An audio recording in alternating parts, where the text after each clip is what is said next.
La société Ledger a publié un rapport de sécurité détaillé analysant les derniers portefeuilles matériels de Trésor, le Safe 3 et le Safe 5. Bien que la société Ledger ait noté des améliorations significatives par rapport aux anciens modèles, Ledger avertit que ces nouveaux appareils restent très vulnérables à certaines attaques. Les gars, depuis sa création, la société Ledger mène des recherches sur la sécurité des cold wallets, notamment les Trezor One et les Trezor T. Ces anciens modèles étaient particulièrement vulnérables aux attaques physiques visant à récupérer la phrase de récupération, vous savez, ce qu'on appelle en anglais la seed phrase, car ils utilisaient des microcontrôleurs classiques non conçus pour résister à des attaques matérielles comme le voltage glitching. Avec la sortie du Trezor Safe 3 fin 2023 et du Safe 5 mi-2024, Trezor a introduit un élément sécurisé certifié EAL6+, en complément du microcontrôleur. Selon Charles Guillemet, le CTO de Ledger, cet élément sécurisé renforce la protection du code PIN et du stockage des clés privées.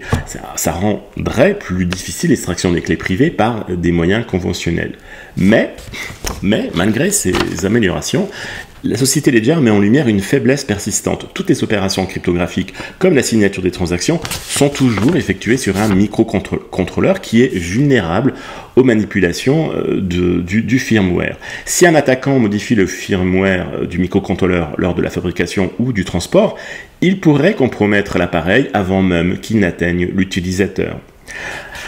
Une telle attaque pourrait conduire à un vol à distance des fonds d'un utilisateur sans même qu'il ne s'en rende compte si son wallet semble fonctionnel et sécurisé. L'un des principaux problèmes soulevés par Ledger est la méthode de vérification de l'intégrité du firmware sur les Trezor Safe 3 et Safe 5.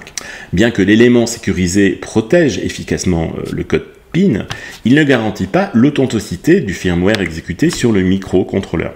La société Ledger a découvert que le microcontrôleur utilisé dans ces modèles est vulnérable aux attaques par voltage glitching.